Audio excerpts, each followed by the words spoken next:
By now, Alex has to know that he is one of the most popular speakers that the book club ever invites. Everybody says, well, when is Alex coming back? Most of us think of him as a friend as well as a historian. If you read the little blip that Dana puts in the online invitations, Alec is a magna cum laude graduate of Furman. We know he's really smart. He has a law degree from Vanderbilt, practiced law for many years, eventually went into the corporate world and wound up as the CEO of what we know as Foster Grant. We know he's really smart. I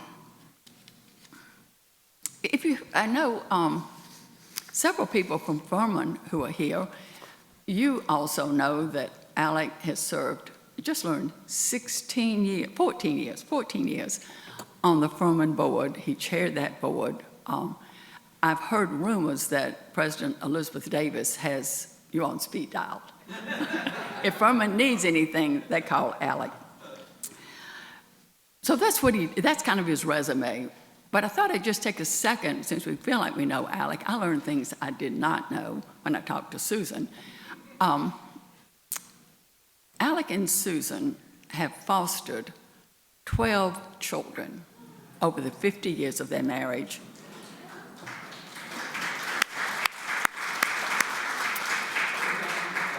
But it gets even sweeter. One of those children they adopted and have reared as their own. It's just, I didn't know this. Alec did say that having a child who's 49 and 20 makes life at the table really interesting. They're totally different generations. Didn't you take all of those kids on a trip? Yeah, we all went to Santa Fe last year. Santa Fe, yeah. For 50th wedding anniversary. Always, but history, always history. I did ask Alec Taylor what was the source of his passion for history. And he said that in the 7th grade, he won the DAR Tennessee History Medal. And from that point, if you take 7th grade, that's a tacky age. But if you hit it right with a passion for a subject, it can carry it for you, certainly your entire life. One last thing, and this I did find interesting because I've seen him do it.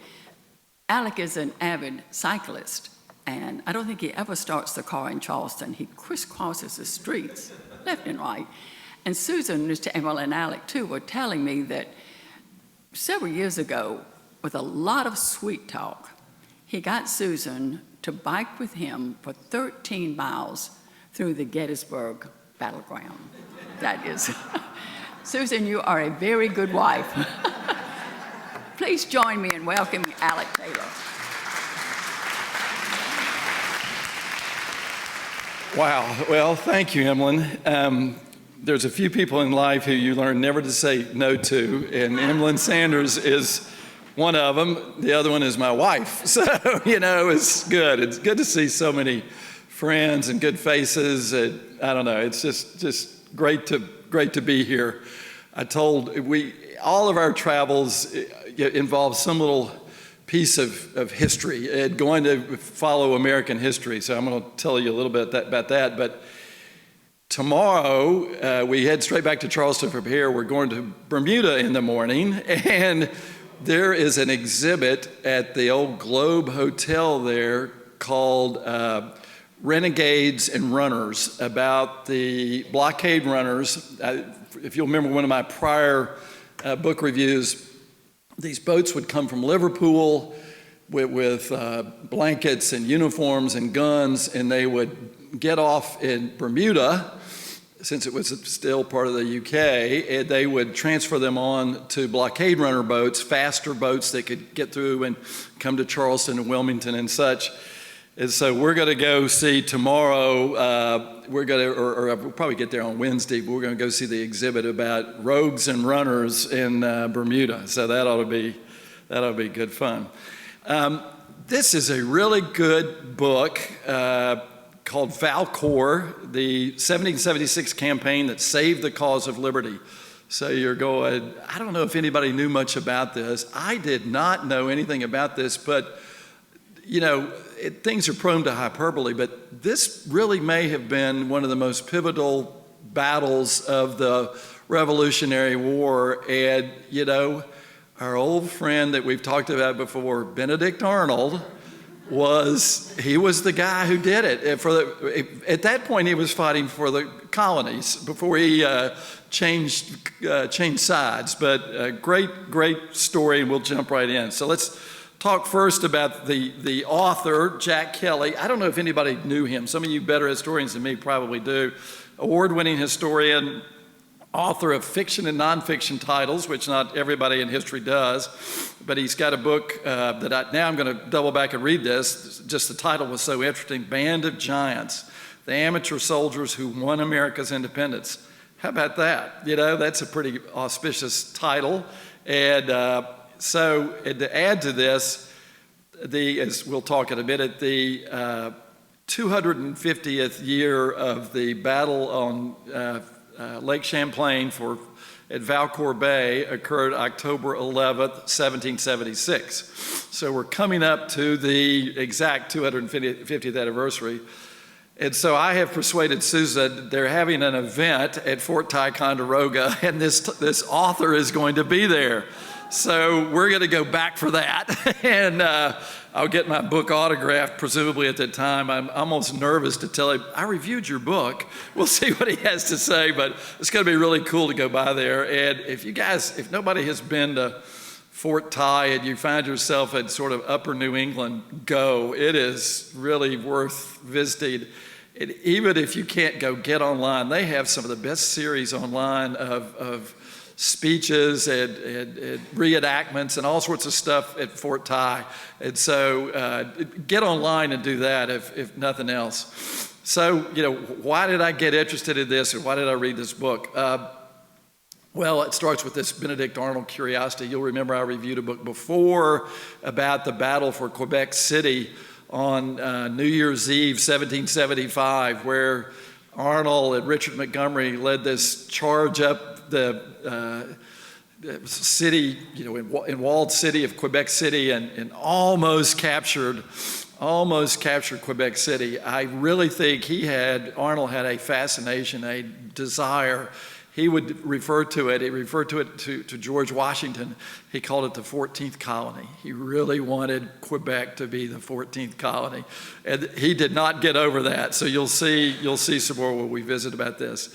So last summer, I kind of put Susan in the car with me, and we said, well, what are we going to do? Where we're going to go? We went on a 31-day, 3,200-mile driving tour up the East Coast and it was all about the Revolutionary War. And we started, Elizabeth Chu put me on to this. There was started with a class at UVA, a 3.5 day class on the drafting of the Declaration of Independence. Pretty cool to hear about how Jefferson did that. They kind of flipped it to him like a month before it said, we'll be back. The Continental Congress there was a committee of 5, but he did virtually all the drafting. He'd hold up at a rooming house in Philadelphia and ripped off the Declaration of Independence, and they said, we'll be back 1st of July. And so we wanted to hear more about, I wanted to hear more about the drafting, what a young Jefferson, how he went about that. And Jefferson, Adams and Franklin were really his primary helpers, but Adams, gave the job to Jefferson, said, you're more popular than me and a better draftsperson than me. So I thought that was pretty cool. We went on from there to the Smithsonian National Museum of American History, which was a very hot trek around D.C. in early July. Then we went to the Museum of the American Revolution in Philadelphia. If you have not been there, go to see this if you're in Philadelphia. It is so cool. They have got Washington's camp tent there. This is the real tent where Washington did his whole business. I mean, and they've got it. It's bigger than you would think. I mean, he was in a pretty grand tent, but this is where His Excellency, and so you could go to it's right in downtown Philadelphia, so the Museum of American Revolution, go there. Then we went on to Saratoga, to the battlefield there in New York, and it was really just really cool. I'll talk some more about that in a minute, but it's a vast expanse of land. And the really fun thing is Saratoga Springs, the town, is just right up the road. And Susan and I made it to do the firecracker walk on the 4th of July there, and then we went to the racetrack. And if you really want to see something cool, go to the racetrack in Saratoga Springs. They're still running, they're going to run the Belmont again there this year, and then back to New York after they get Belmont Park redone. But Saratoga is really cool, and so we did that. Then we went on to Lake Champlain and Fort Ticonderoga. And for just a quick, Lake Champlain, I'd always had this fascination about Lake Champlain. We had a child, our middle son, one of our middle kids, went to Middlebury College, which is right over the hill from Lake Champlain. And I would always see it over there and see this vast body of water. I'd go, I'd like to know more about that. So we had actually visited when he was in school, but he graduated from Middlebury in 2006. So we had not been back since then. So we had to go back, and that was really cool. Then we went on to Lexington and Concord, and we saw where the first shots were fired, and so it was cool. And along the way, it wasn't all, there was more fun. We went to the Ford's Theater. If you haven't, and everybody knows, oh yeah, that's where Lincoln got shot, but there's a really cool tour around there where you can see where the horse was hidden. He had a boy standing there, John Wilkes Booth did, where after he jumped off the stage, broke his leg, scatters out the back door, and got a kid sitting there holding his horse. And we saw all where that happened. And then right down the road, down the street, there was a tavern where, this lady who ended up getting hung, the whole plot was hatched right there. So we did all of that. That was pretty cool. As I say, we no stop to New England, no visit to New England is complete without going to Fenway Park to see the Red Sox play. So we did that. We went to the racetrack. People also know how much I love sports, particularly anything that has to do with Furman sports. So we went to the Basketball Hall of Fame. Went to Kennebunkport. Never been to Kennebunkport. Pretty darn cool. And Bush 43 was there because the flag was up. And when the flag is up on Walker Point, you know that he's there. So that was cool. And then we actually lived in Rhode Island for 8 years. People don't think, we're a little roadie postage stamp, but, the home of Nathaniel Greene, arguably the best general of the Revolutionary War, along with Benedict Arnold. He was a Rhode Islander, Burnside, for whom sideburns are named. He's a Rhode Islander, and he was a Civil War guy. So anyway, a lot of cool little things, but we always go. We spend a couple weeks on the Rhode Island shore every year, so we ended up there. And on the way home, I told Susan I got a chance to play Fisher's Island, which is a great golf course. and so Susan went and knocked around New London, Connecticut, while I took the ferry over to play Fisher's Island. Anyway, it was a grand trip, and our marriage stayed intact through all that. All righty, key characters and places. Nothing about the Revolutionary War cannot, start with His Excellency George Washington. And boy, you realize how close we came to losing this thing, right at the start. And what a heck of a job he did of, kind of fighting a defensive war for the most part, and finally just wearing the British out. I just finished another book, I'm going to forget the title of it, about what was going on in England during all of this and all the issues George III was having and North and all the fighting and things. And so it was pretty good perspective to see what was going on in England too. So anyway, starts with Washington, then on to Benedict Arnold. And he was really a trusted confidant of Washington. And it crushed Washington when he turned traitor and escaped 1780 at West Point, jumped on a boat, barely made it out of there because his plot had been discovered, but he was very trusted. Arnold was arrogant, he was thin-skinned, but he was really a great general. And so we're going to talk more about him. We're also, Guy Carleton, remember him from before, he was the governor of all of Quebec province, very much trusted by the British, and he was who was in charge when Arnold in Montgomery failed to capture Quebec City on the New Year's Eve 1775. So Carleton's still around, and he's pretty pretty well thought of, but he was right here on this battle.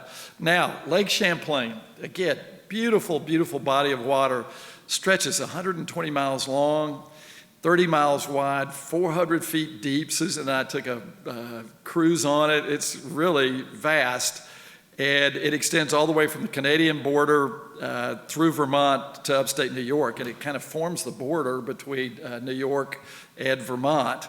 And very important as a commerce as well as strategically important. It's a big body, a navigable body of water, so you could come down from the St. Lawrence Seaway. There was a little shallow part at the Richelieu River where you had to kind of get through that, but then you could come all the way into Lake Champlain and you could get within 60 miles of the Hudson, and you're all the way down deep into New York State. So very important.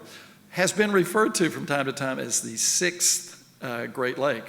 You know, there was actually a very short designation I found. This is the stuff you do when you're researching and you find American history. For like a week, it was designated the sixth Great Lake, not that long ago, so we could get some federal money for some navigation or something. So for one brief period of time, it was actually called the sixth Great Lake. But it provided the, entree into New York.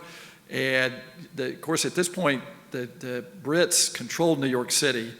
And so, they were trying, the Carleton and his crowd, they wanted to come down the St. Lawrence, down the Richelieu, down Lake Champlain, all the way to where Fort Ticonderoga was, get over to the Hudson, not very far, and then go all the way into New York City. And they could end up with all of the East Coast. They had left Boston, they'd shelled Boston, they decided to leave there. And but then they controlled New York. They wanted to get to Philadelphia. So there was a bunch of strategic importance around controlling Lake Champlain in this area. And the Hudson Valley is a beautiful, beautiful part of the world. And so I will show you a picture in a minute to tell you what I mean. And Susan and I love going into that part of the world. And I'll show you why. Fort Ticonderoga could not be any more strategically important. Built by the French. This thing has been under 3 flags in about 30 years. So the French built it.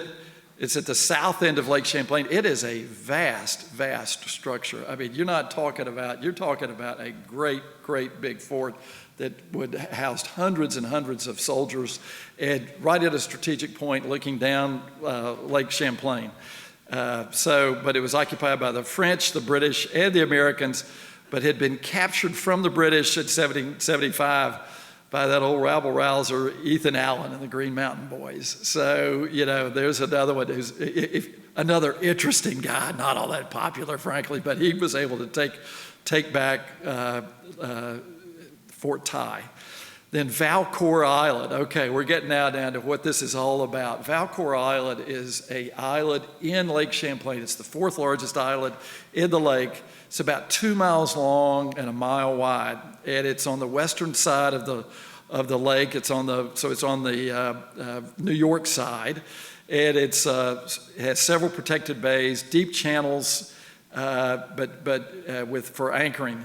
And this will become significant later in the Battle of Valcour Island. And so Valcour Island is where Arnold decided, he kind of picked the spot where the fight was going to occur. And he knew that Valcour Island had these bays and he could anchor up in there. His boats could get in there because he had more shallow drafted boats than did the Brits. But Valcour Island, I'd never heard of Valcour Island until I started see this book, but it's big.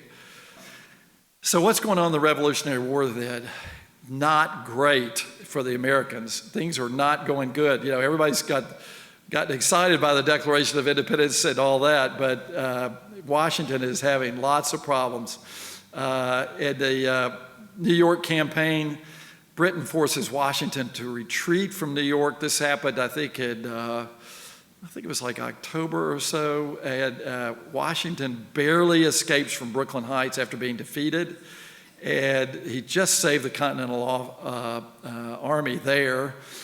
And I love the phrase, a fortuitous fog allowed him to escape in the middle of the night Now remember that phrase, fortuitous fog. We're going to have another fortuitous fog a little later on. That allowed Washington to barely escape across the East River. But I mean, things are just not going well.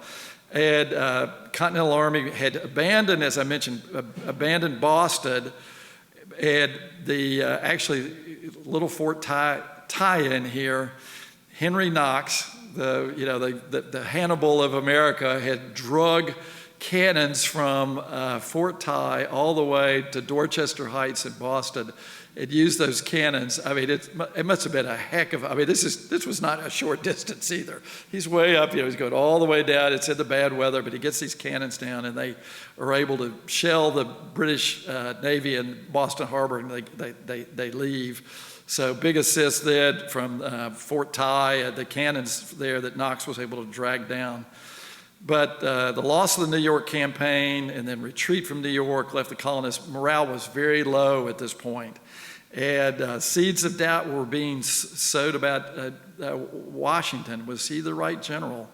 And in fact, Horatio Gates was sort of back-channeling, trying to get Washington thrown out with the Continental Congress and get himself in to replace Washington. So, did we pick the right guy? And it's kind of funny because you see a lot of this over and over again. It's like Lincoln. He kept thinking, hey, did I pick the right guy to run? And he finally ended up with Meade, but McClellan didn't work. And there was doubt about whether Washington, the founder of our country, was he the right general? So morale was low right now.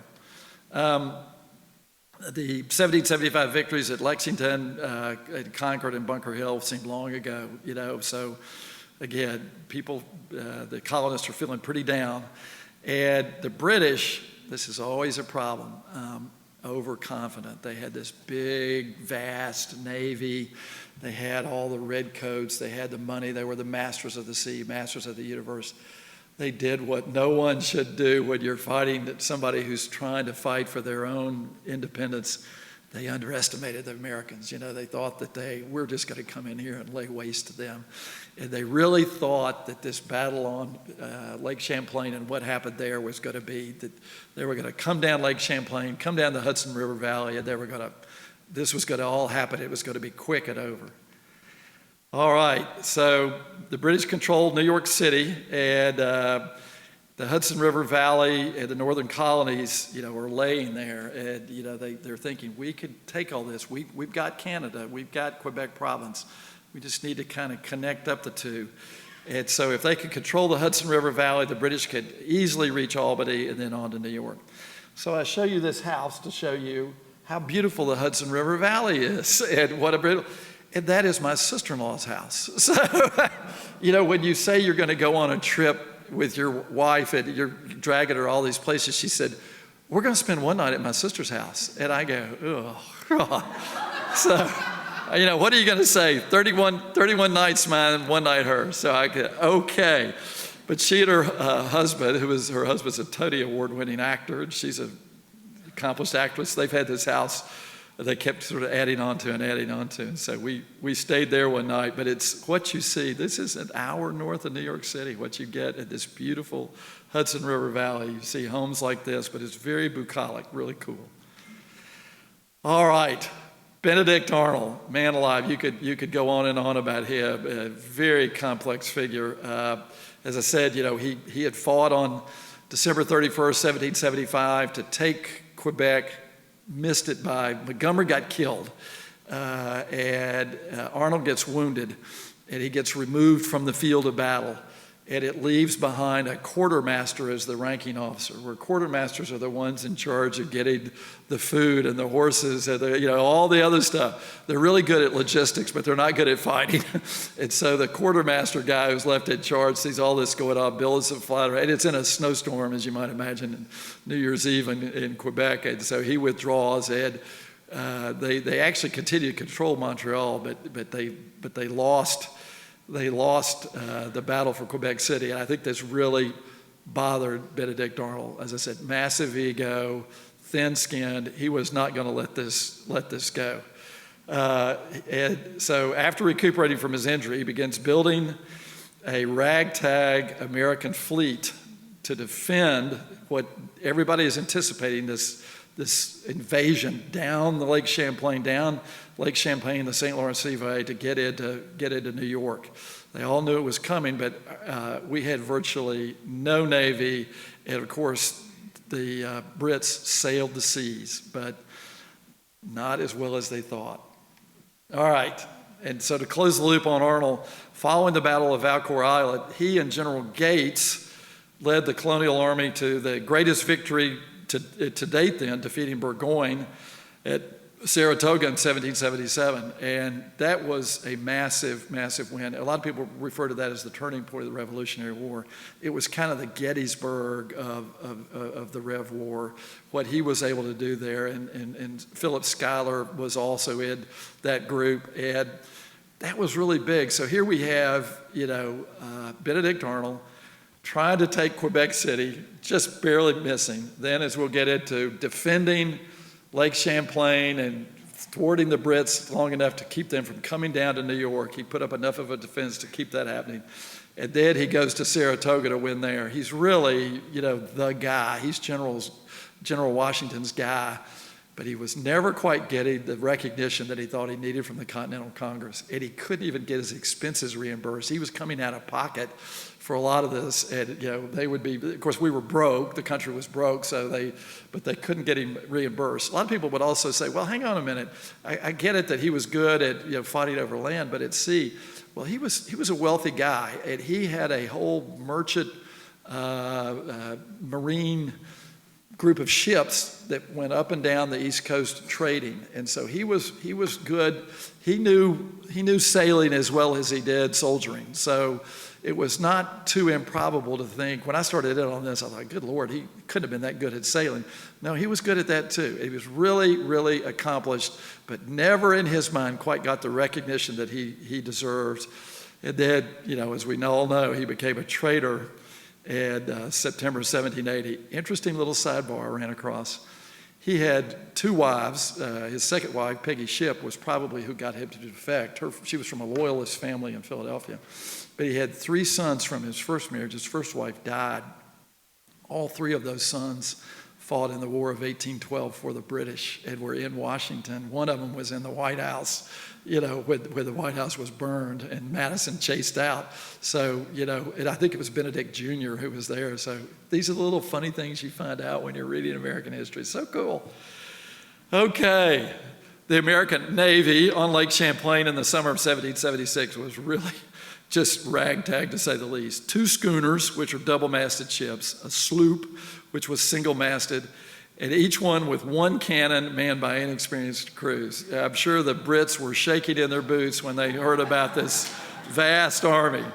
Philip Schuyler, future senator from New York, a Continental Army general. You know what we know about Schuyler, too? Who was his son-in-law?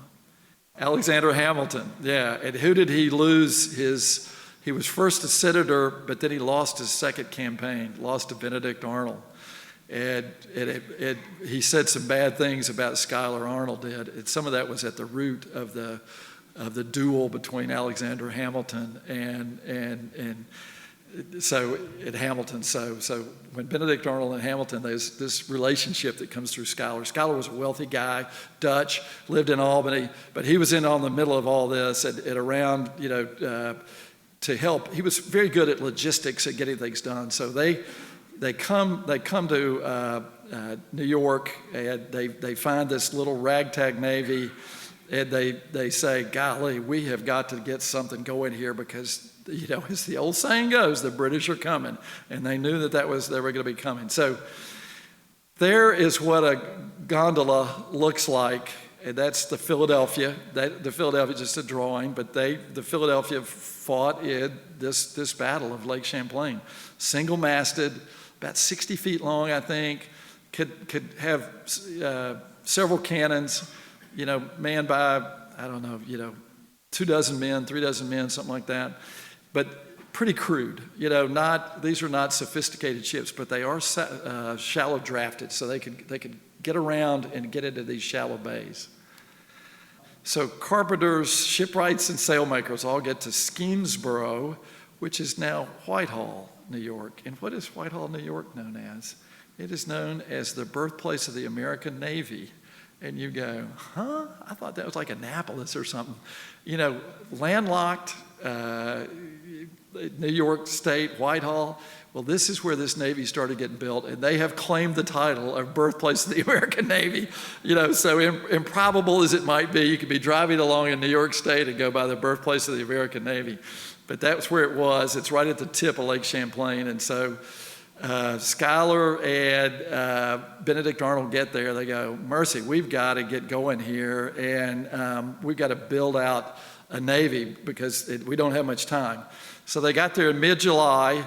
They knew that this battle would likely occur before winter set in, because during the winter, during the Revolutionary War, people didn't fight during the winter. They went to winter quarters. And so they thought, if this is going to happen, it's going to happen soon.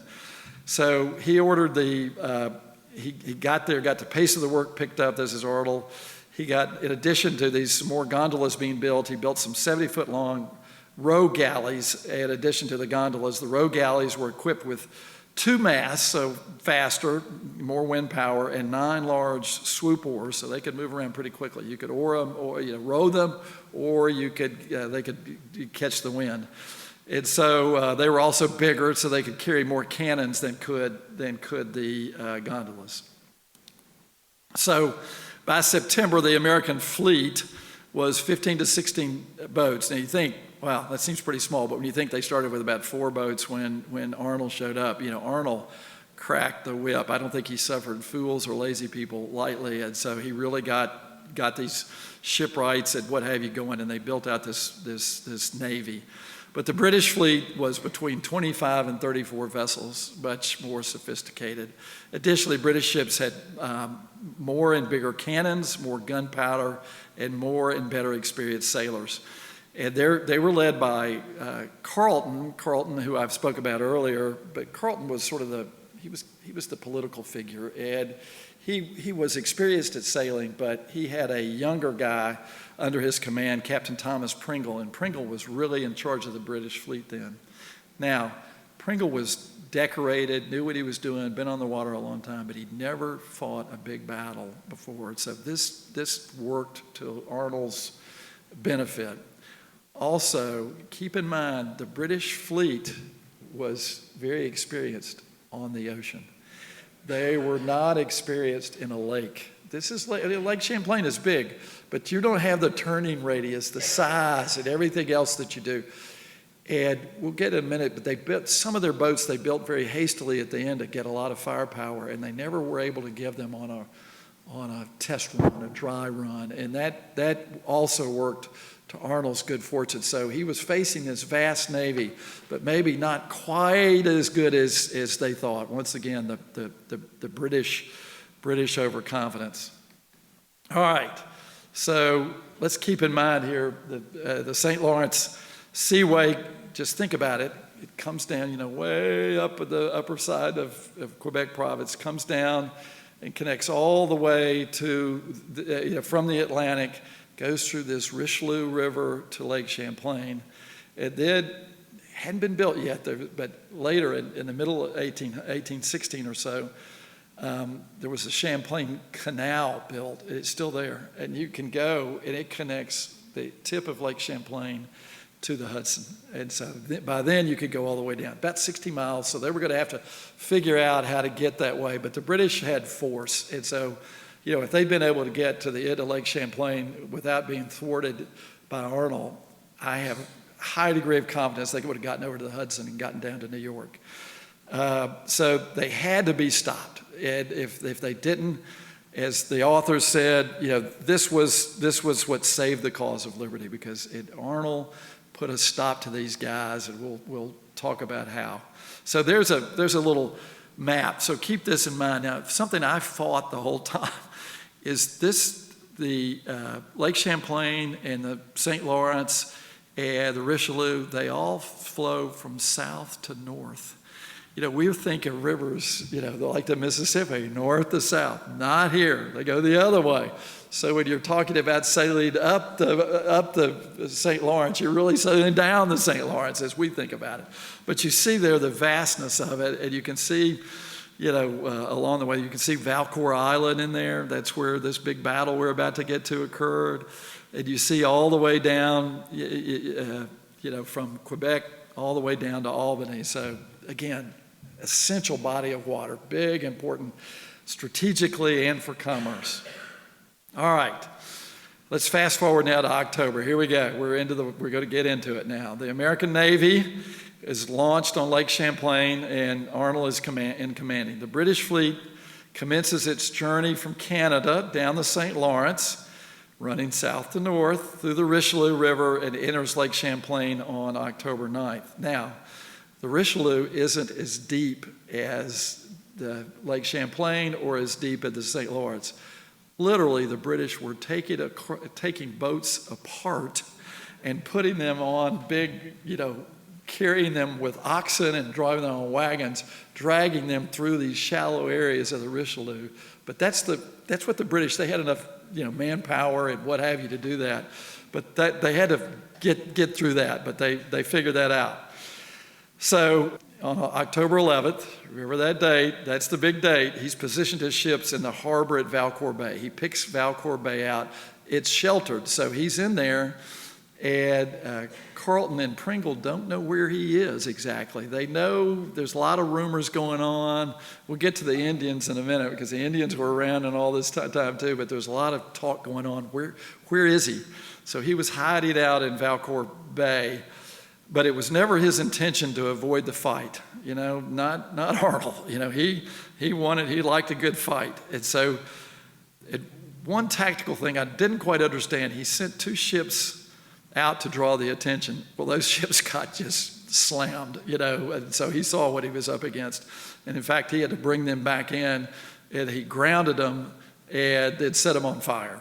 Arnold liked burning things when things didn't go well, so he burned down 2 of his own ships, and you'll see this later. He burned some more stuff too. That's a way to get out of stuff. But anyway, they now know, the British know where he is. He knows where they are, so the battle lines are getting drawn. So they literally, now you'll see this is a great artist depiction of Valcour Bay. You can see these single-masted gondolas here. You can see some double-masted boats back here.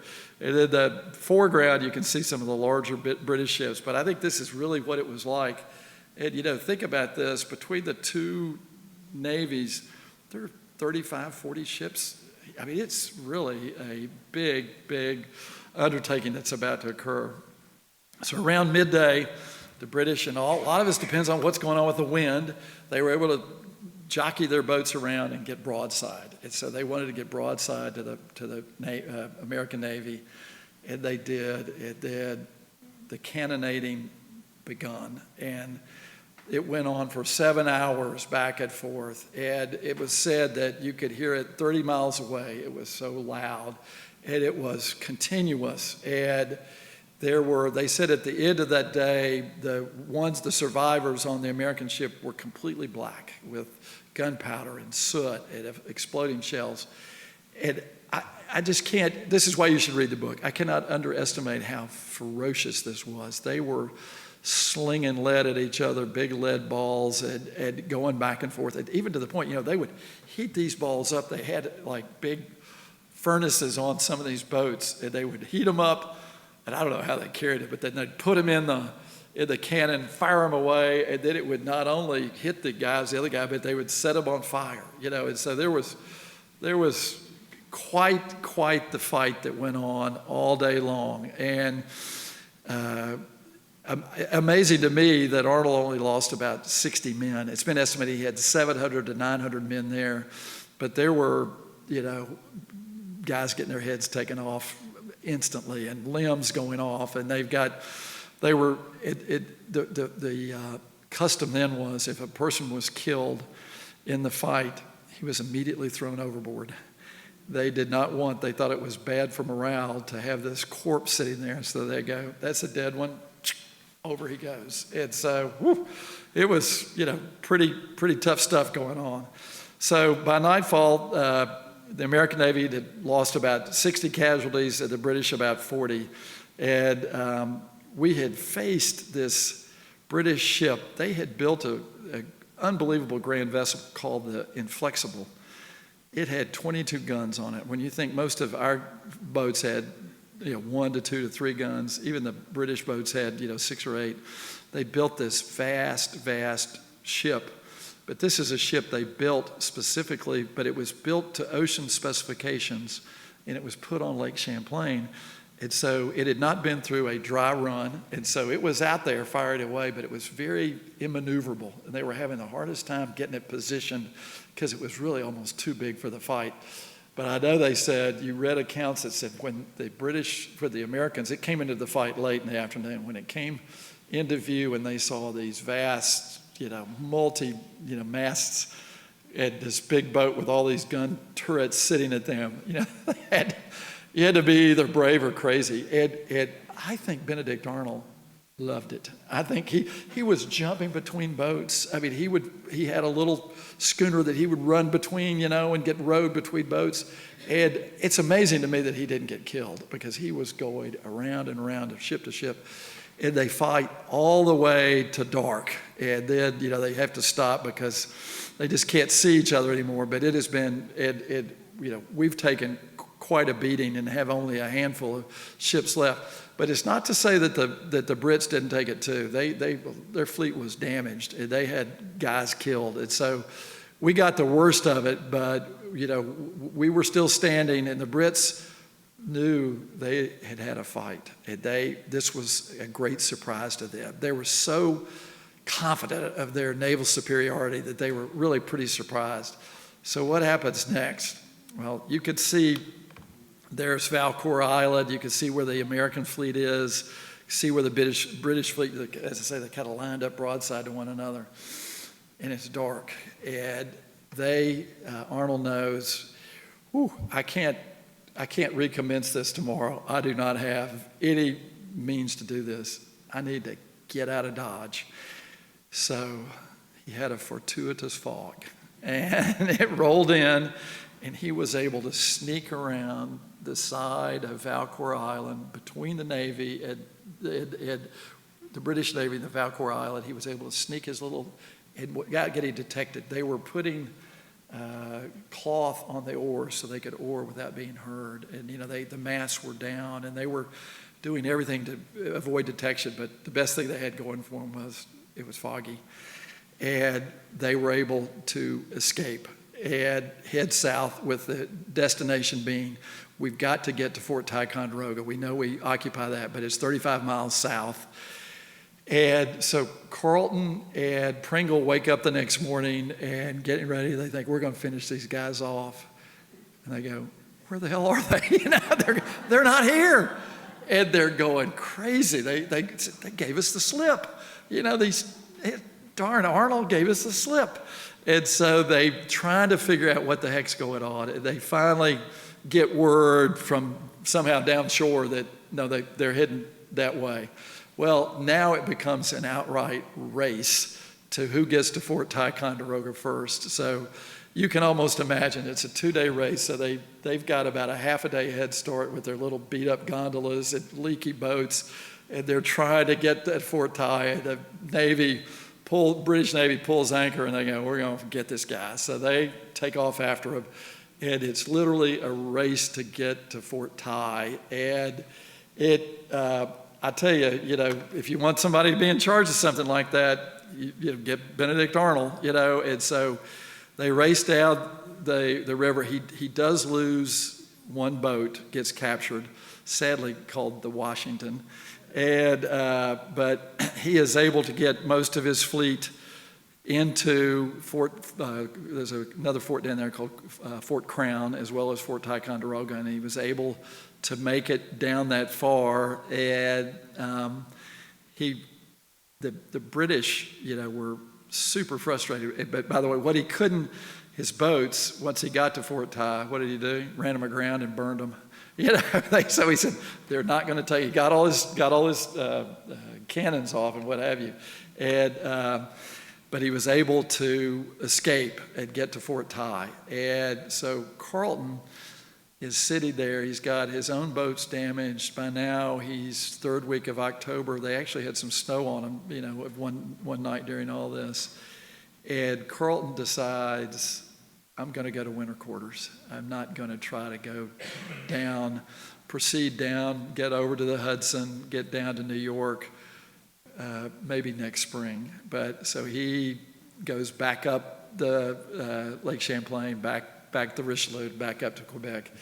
And it was a monumentous, he lost, literally as the old saying goes, Benedict Arnold and his little navy at Valcour Island, they kind of lost the battle, but they won the war because it kept them from coming down to New York and reuniting with the British forces there.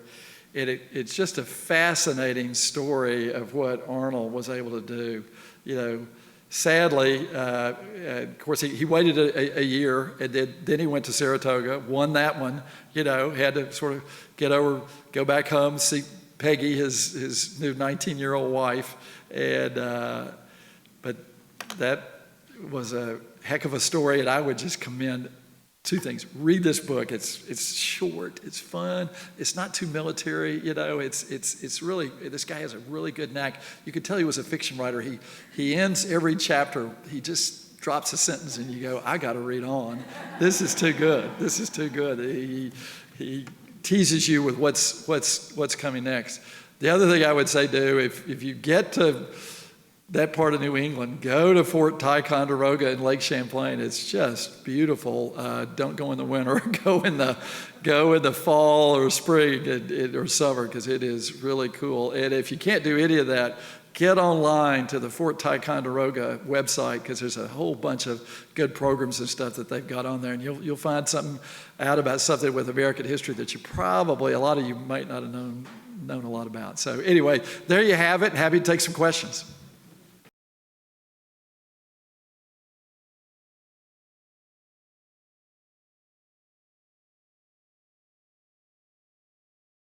Yes, true. Yeah, true. He thought he was the equal of Nathaniel Greene and these others. He just pissed people off. He was arrogant, thin-skinned. He didn't come from a fancy pedigree, which mattered, then. And I think he always felt like he was sort of treated secondhand. And so his marriage to Peggy, she was from a well-to-do loyalist family in Philadelphia. I think it was all about prestige and money and stuff. But yeah, he was passed over and continued to feel like he was not appreciated enough. And Washington would support him, would send him letters with great platitudes, but Washington could have put his finger on the scales, probably had it. And Washington would seem to have some doubts about Arnold, and so he sometimes the pocket veto. He would stick the letter from Arnold demanding, I want a promotion, and he'd put it in his pocket and hang on to it for a while. So that's true. Yeah, that's true about Arnold. Other questions? Anybody else? Oh, yeah. Yes, sir. What do you think of the slogan on South Carolina license plates, where the road is Debatable. I think it's great, because I think there's such an underappreciation of the battles that were fought here, and all the battles that were fought at Cowpens and, Kings Mountain in North Carolina, in the Carolinas.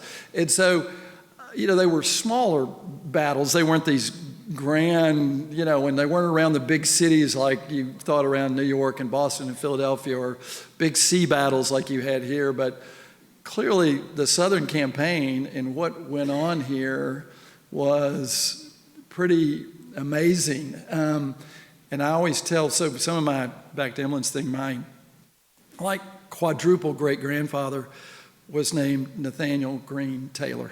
And because his father, Andrew Taylor, had fought with the Over Mountain Boys. And so he thought Nathaniel Greene was so cool that he came home and named his oldest son for him. So I always like to tell people, when we lived in Rhode Island, and we always I think I told you all this story before, we have a son, Claiborne, and kind of named for Claiborne Pell, who was a very interesting Rhode Island senator.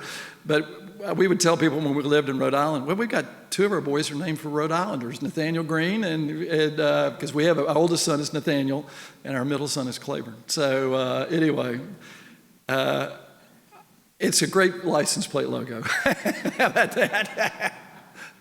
I thought it was, yeah, it's interesting. I think that Jack Kelly presents this book, Valcour, the way that Ken Burns presents America. Ah, nice. Good one. Yes.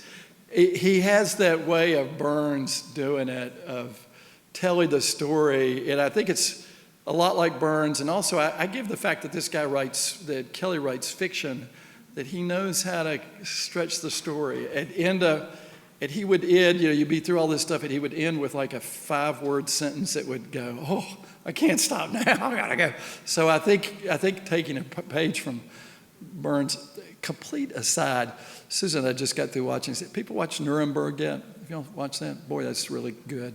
If you haven't, watch Nuremberg. It's awfully good. It's one sitting, unlike Burns's American Revolution. It takes a while, but it's really good. Yeah. Yes, sir.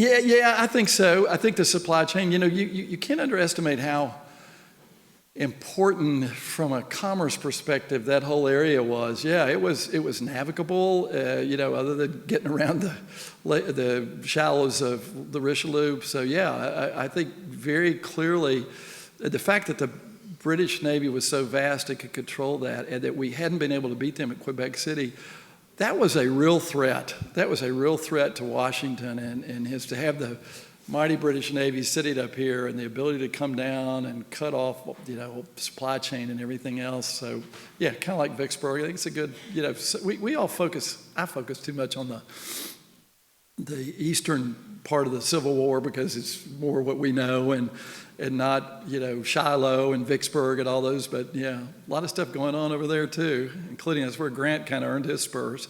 Yeah. Yes, this could be tough. I'm getting a PhD historian going to ask me a question. I'm nervous. Elizabeth. Lovely question. What is on Valcour Island today?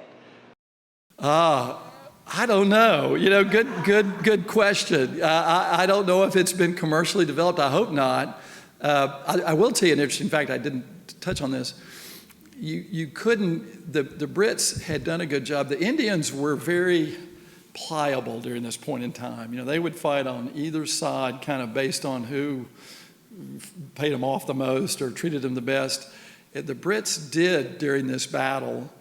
They were able to enlist the Indians and said, these colonists are going to try to escape to shore because we're going to pulverize them. And when they escape to shore, you got to let them have it. You can't add.